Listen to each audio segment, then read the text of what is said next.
നമ്മളെ ഈ ഹോബുകളൊക്കെ മെയിൻറ്റെയിൻസ് ചെയ്യാനായിട്ടൊക്കെ എപ്പോഴും നമ്മൾ ക്ലീനിങ്ങും കാര്യങ്ങളൊക്കെ ചെയ്യില്ലേ? ക്ലീനിങ്ങും കാര്യങ്ങൾ ചെയ്യുമ്പോഴത്തേക്ക് ഞാൻ പറയുന്ന ഒരു കാര്യം ഒന്ന് ശ്രദ്ധിച്ചൊന്ന് ചെയ്യുകയാണെങ്കിൽ നിങ്ങൾക്ക് കുറച്ച് പൈസ ലാഭം ഉണ്ടാവും. ഇതിൻ്റെ ഈ ഒരു പ്ലേറ്റ് ഉണ്ടല്ലോ, ഈ ഒരു പ്ലേറ്റ് ഉറപ്പിച്ചേക്കുന്നത് ഒരു 4 സ്ക്രൂവിൻ്റെ പുറത്തായിരിക്കും, അല്ലെങ്കിൽ 2 സ്ക്രൂ ആയിരിക്കും. അങ്ങനെ പല ടൈപ്പ് ഓരോ മോഡൽ അനുസരിച്ച് വ്യത്യാസങ്ങൾ വരാം. ഈ ഒരു ഭാഗം ഫുള്ളായിട്ട് ഏതടുപ്പിൻ്റെ ആയാലും ഈ ഒരു ഭാഗം ഫുള്ളായിട്ട് മാറേണ്ടി വരും.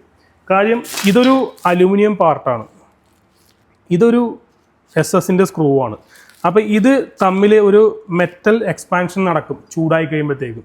അതിൻ്റെ കൂട്ടത്തിൽ നമ്മളുടെ ഈ സ്പീലേജായിട്ട് വരുന്ന വെള്ളവും കൂടി വന്ന് വീണ് കഴിയുമ്പോൾ പിന്നെ ഇത് ടൈറ്റ് ആക്കിയിട്ട് ഊരിയെടുക്കാൻ പറ്റില്ല. അപ്പോൾ നിങ്ങൾ എന്താ ചെയ്യേണ്ട, ക്ലീനിങ് പൊതുവേ ചെയ്യണ കൂട്ടത്തിൽ കൂടി ഇതുപോലൊരു സ്റ്റാർ സ്ക്രൂ എടുത്തിട്ട് ചുമ്മാ ഒന്ന് അഴിച്ച് ഇടക്കിടക്കൊന്ന് അഴിച്ച് നോക്കി വെക്കുക. ലൂസാക്കി വെക്കാനല്ല, ജസ്റ്റ് ഒന്ന് അഴിക്കുക, ടൈറ്റ് ചെയ്ത് വെക്കുക.